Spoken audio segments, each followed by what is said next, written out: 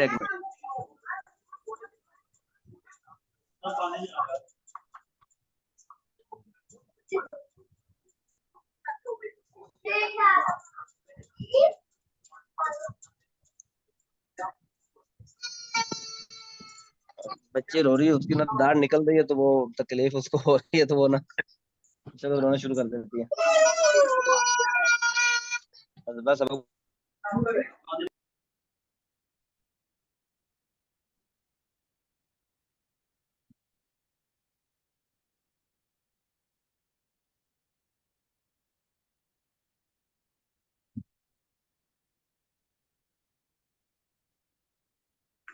جی ایک گولیاں ہوتی ہیں چوسنے والی بچوں کے لیے، بایو 21 کے نام سے نا ایک گولی ہوتی ہے، گولیاں چوسنے والی میٹھی گولیاں ہوتی ہیں.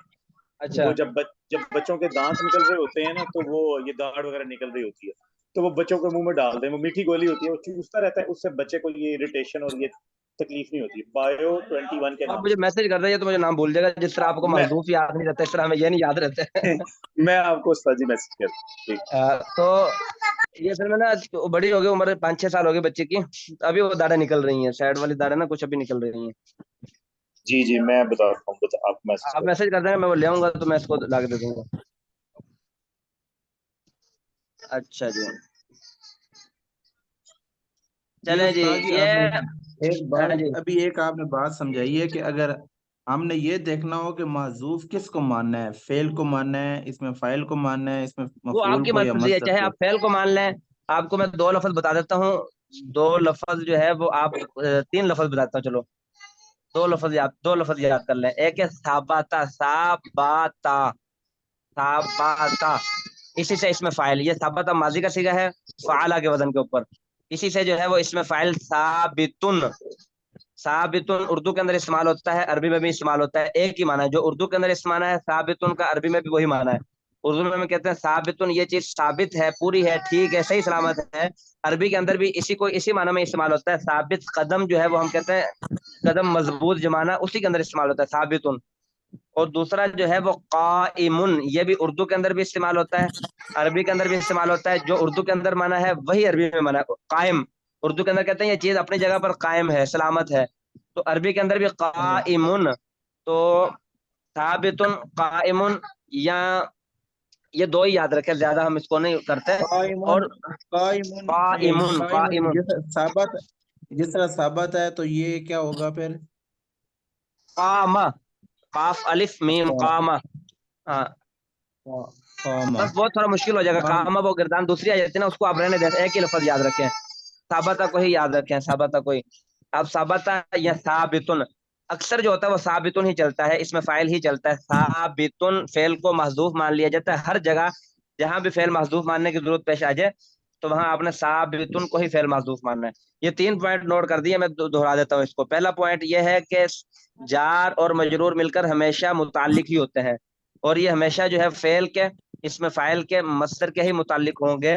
کسی اسم کے متعلق، کوئی دوسرا اسم ہوتا ہے نا گردان کے علاوہ، جو ہے زید کے متعلق نہیں ہو سکتے ہیں، اور جو ہے ادھر دار کے متعلق نہیں ہو سکتے، کسی کا اس کو متعلق نہیں کر سکتے. اس کو فعل، اس میں فاعل، مصدر، اس میں مفعول، اسی کا متعلق کریں گے. تو اب یہ زید کو ہم پہلے لے آئے، زید فی الدار. اب یہ فی حرف جار، دار مجرور، جار مجرور مل کر اس کو زید کا متعلق نہیں بنا سکتے، کیونکہ زید نہ مصدر ہے، نہ فعل ہے، نہ اس میں، یہ تو ایک نام ہے نا کسی کا، اس کا متعلق نہیں بنا سکتے. اور پیچھے کوئی فعل بھی نہیں ہے.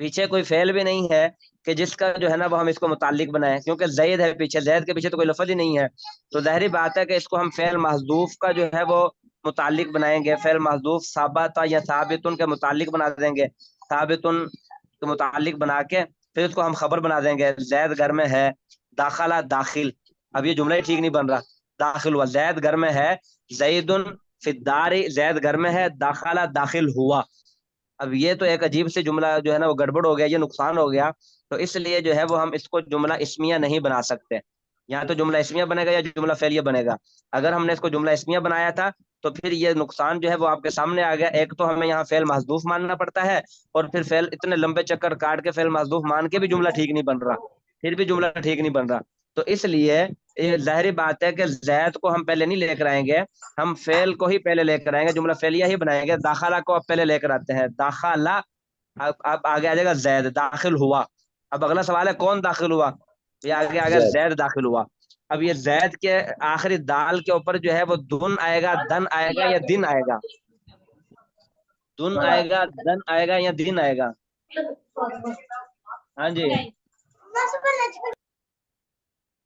ہاں دن جی، آئے گا. سننا آئے گا. دن آئے گا، کیونکہ فعل ہے نا، فعل کو فاعل کی ضرورت ہے، اب داخلہ داخل ہوا، کون داخل ہوا، اب اگلا بندہ سوال پوچھے گا بھائی کون داخل ہوا، اب اس کو فاعل کی اس وقت ضرورت ہے، تو اس لیے مفعول کی تو ضرورت نہیں ہے، داخل ہوا، اب یہ فعل جو ہے آپ نے علم الصرف کے اندر پڑھے ہوں گے یا پڑھیں گے، بعض فعل ایسے ہوتے ہیں جو صرف فاعل کے اوپر پورے ہو جاتے ہیں، اور بعض فعل کو مفعول کی بھی ضرورت ہوتی ہے، جس کو آپ متعدی وہ لفظ وہ لمبی ہو جائے گی، میں ادھر نہیں چلتا بحث کو، تو یہ زید صرف فاعل کے اوپر داخل ہوا، زید داخل ہوا، یہ زیدن آئے گا کیونکہ یہ داخلہ کا فاعل بن رہا ہے، اچھا اس میں ایک فائدہ تو یہ ہوگا کہ یہ جملہ، اب دوسرا اس میں فائدہ یہ ہو جائے گا کہ فی دار کو جب ہم متعلق بنائیں گے تو متعلق بنانے کے لیے ہمیں اتنے لمبے چوڑے پاپڑ بیلنے کی ضرورت نہیں ہے، ہمیں فعل کو محذوف ماننے کی ضرورت نہیں ہے، فعل چونکہ لفظوں کے اندر موجود جو ہے، فعل لفظوں کے اندر ہے نا، پیچھے داخلہ فعل آپ کو لفظوں کے اندر نظر آ رہا ہے، تو اس لیے فی حرف جار، الدار مجرور، جار مجرور مل کر داخلہ فعل کا متعلق ہو گیا، ثابت کائن قائم، کوئی فعل محذوف ماننے کی ضرورت نہیں ہے، کیونکہ پیچھے ہمیں نظر آ رہا ہے فعل، میں آپ کو دوائی لا دوں گا، ابھی آپ بروفین پی لو، صرف پی لو،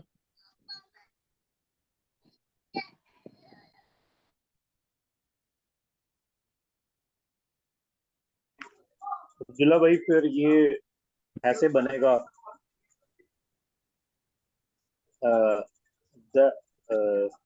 داخل زید فی الدار، یہ زید دخل فی الدار، ہاں جی، زید داخل اسم، پھر آگے اس کا فعل، پھر کہاں پہ داخل ہوا، اور دار فی میں. اور جو ترکیب بھی آسان ہو جائے گی، ترکیب بھی آپ کو بالکل عام اور فہم بالکل آسان انداز میں ترکیب کر لیں گے، داخلہ فعل، زید فاعل، اگر دوسرے طریقے سے بناتے ہیں تو اس کا داخلہ فعل کا فاعل نہیں بننا تھا، زید چونکہ پیچھے آ گیا تھا، داخلہ بعد میں آ گیا تھا، تو فعل کا فاعل آپ کس کو بناتے ہیں، اس کے لیے بھی آپ کو فاعل بھی محذوف ماننا پڑنا تھا، تو اس لیے وہ بھی جملہ ٹھیک نہیں بنتا تھا جملہ اسمیہ، تو جملہ فعلیہ ہی ٹھیک بنتا ہے، تو جملہ فعلیہ زید داخل زید فی الدار، داخل ہوا زید زید، داخلہ فعل، زید جو ہے وہ اس کا فاعل، فی حرف جار، الدار مجرور، جار مجرور مل کر داخلہ کے متعلق ہوا، فعل اپنے فاعل اور متعلق سے مل کر جملہ فعلیہ خبری ہوگا، کتنی آسان ترکیب ہے، یہ ایک دفعہ پھر بتائیں، یہ زید دن کیوں آیا استاد جی، اس کے اوپر دو پیج جو آپ نے بتایا تھا؟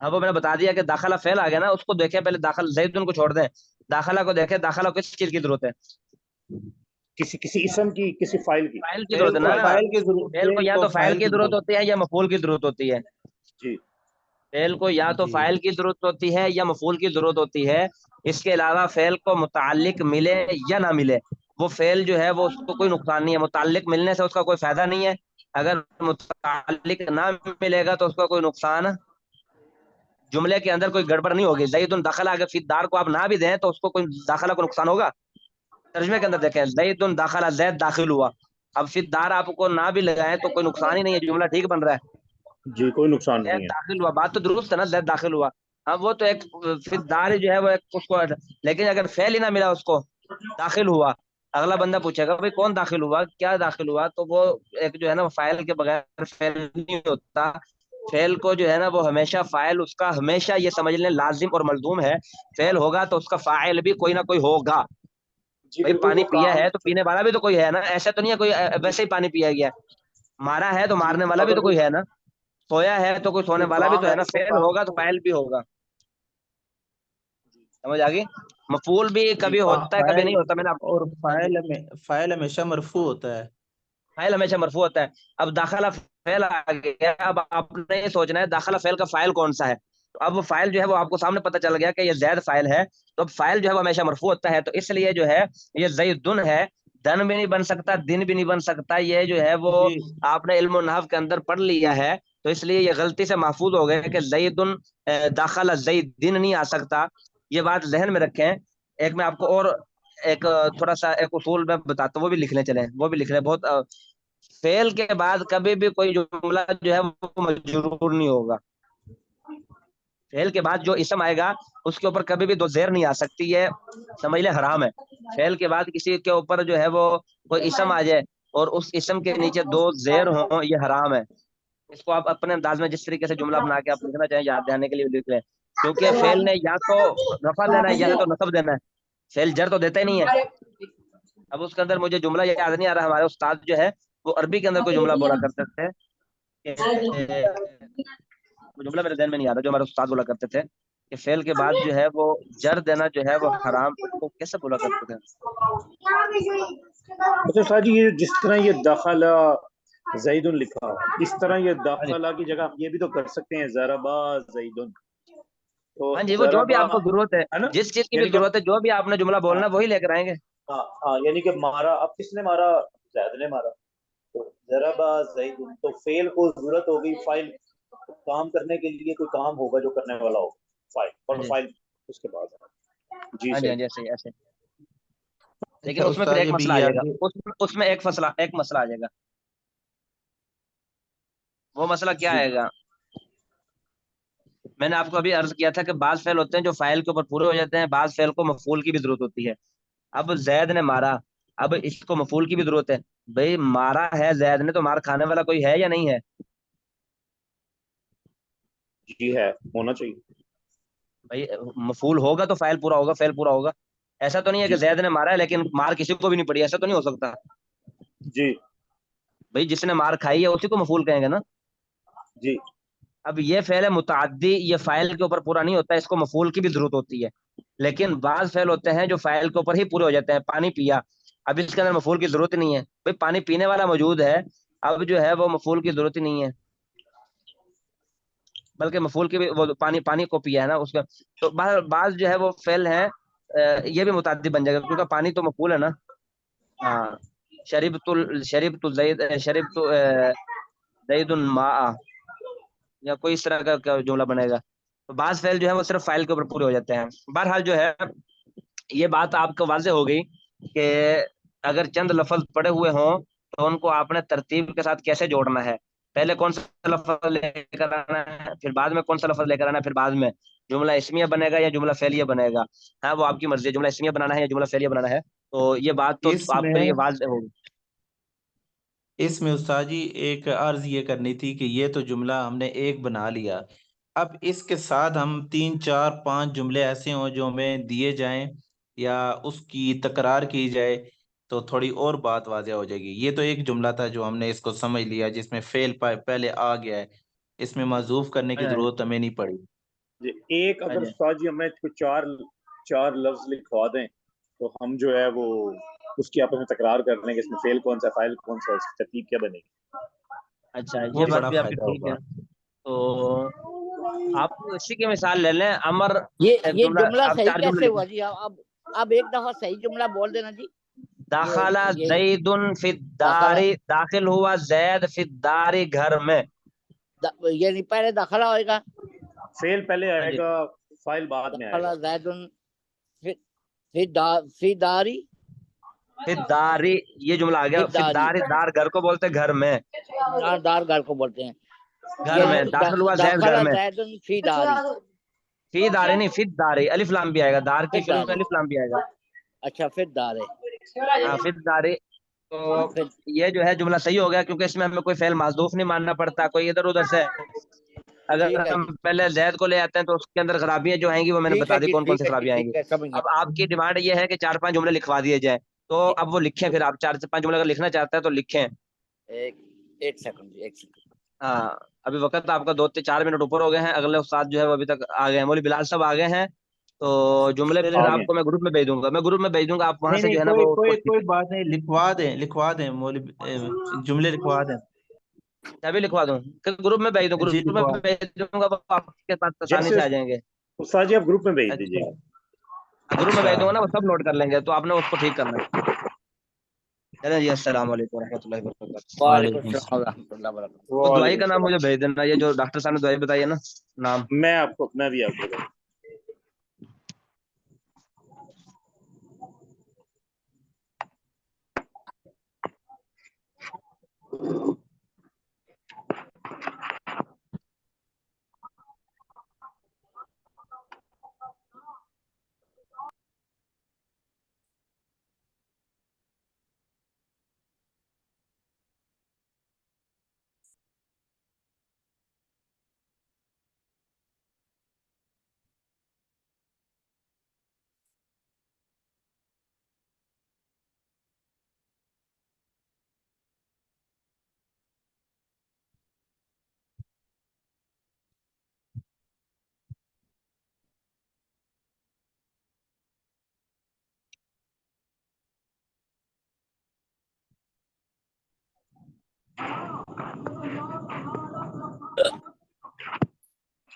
السلام علیکم ورحمۃ اللہ وبرکاتہ. وعلیکم السلام ورحمۃ السلام ورحمۃ اللہ. وعلیکم السلام. 1 2 3 4 5 6 7 8. 1 2 3 4 5 6 7 8 ساتھی ہیں آپ. کل 10. کل یہی 8 ہیں. نہیں اور بھی ہیں، 2-3 اور بھی ہیں. وہ کون کون سے ہیں؟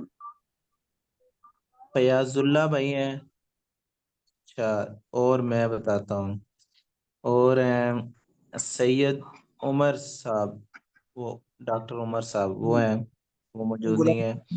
ان کو بھی منگوا لو. غلام قادر بھائی وہ بھی ہیں. 3 نمبر. 3 ہی غلام ہو گئے قادر تحفہ. جی. 3 اور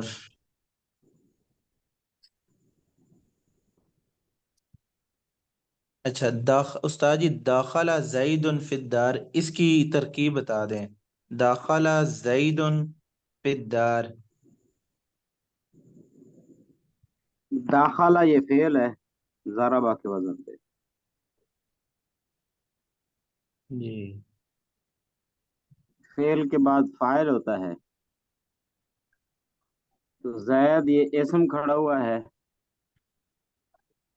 اس کو ہم فاعل بنا دیں گے. اور فاعل کے اوپر پیش ہوتا ہے, زید کے اوپر پیش آ جائے گا دون. پیچھے الف لام نہیں ہے تو یہاں تنوین آ جائے گی دون, زیدن. تو داخلہ فعل, زیدن یہ فاعل ہو جائے گا.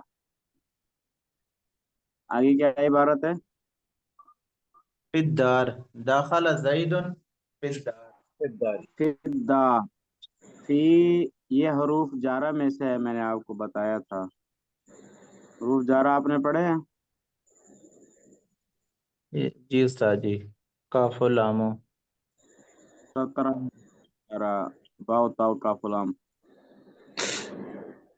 ان میں سے ایک فی ہے, یہ فی حروف جار ہے, یہ زیر دے دیتا ہے. اسم پر داخل ہوتا ہے, جس اسم پر داخل ہوتا ہے اس کو زیر دے دیتا ہے. فی حروف جارہ ہے. الدار یہ اسم ہے, اس کے نیچے زیر آئے گی کیونکہ پیچھے فی حروف جار کھڑا ہوا ہے. الداری, تو فی حرف جار, الداری مجرور. جار مجرور مل کر یہ داخلہ فعل کے متعلق ہو گیا. یہ ناو کے اندر ترکیب میں یہ کیا جاتا ہے، جار مجرور مل کر یہ فعل کے متعلق ہوتا ہے، یعنی اس کو کیا فدار لکھیں گے؟ کا تعلق فعل کے، جار مجرور مل کر فعل کا متعلق ہوگا۔ جی جی، تو داخلہ فعل ہو گیا، جی زید استاد جی۔ فاعل، اور فداری یہ اس کا متعلق، تو ہم یوں آخر میں کہیں گے داخلہ فعل اپنے فاعل اور اپنے متعلق سے مل کر جملہ فعلیہ ہو گیا۔ اس کو لکھوا دیں فعل استاد جی۔ اپنے داخلہ فعل جی استاد جی۔ زید زید فاعل، جی۔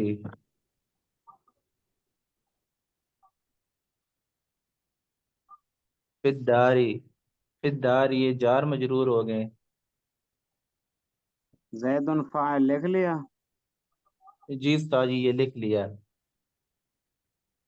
فی حرف جار، یہ بھی لکھ لیا ہے، یہ اسم پر داخل ہوتا ہے، اور جس اسم پر داخل ہوتا ہے اس کو زیر کر دیتا ہے، جس طرح داری۔ جی جی، فی حرف جار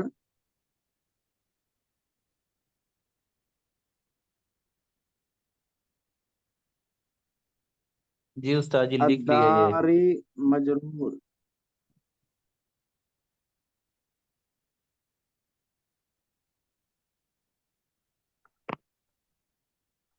لکھ لیا استاد جی۔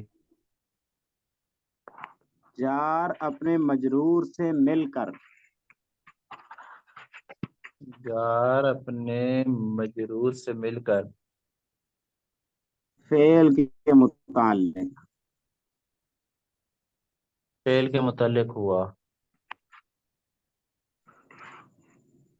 داخلہ فعل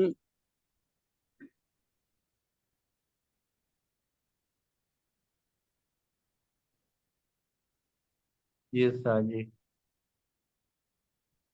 اپنے فاعل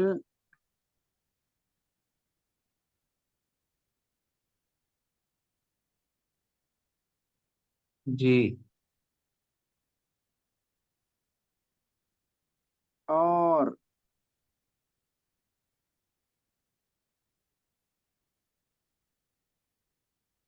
جی استاد جی۔ اپنے متعلق سے مل کر اپنے متعلق سے مل کر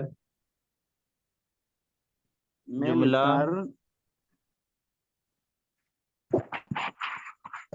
جملہ فعلیہ خبریہ ہوا۔ فعلیہ خبریہ ہوا۔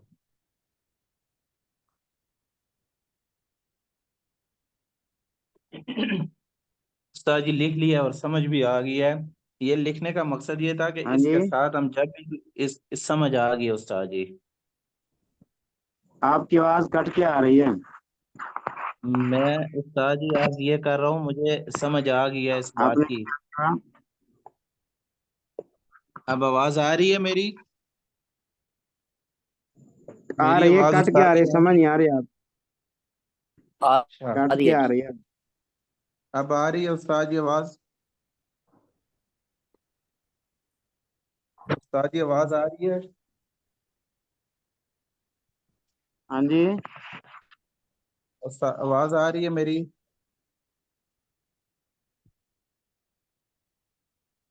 یہ جب ہمیں سبق سمجھ آنا شروع ہوتا ہے تو آواز کا مسئلہ آ جاتا ہے استاد جی۔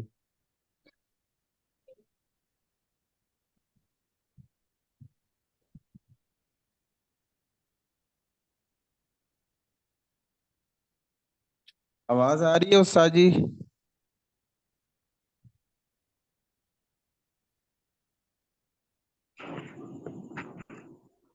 ہاں بھی سمجھ آ گئی ہے۔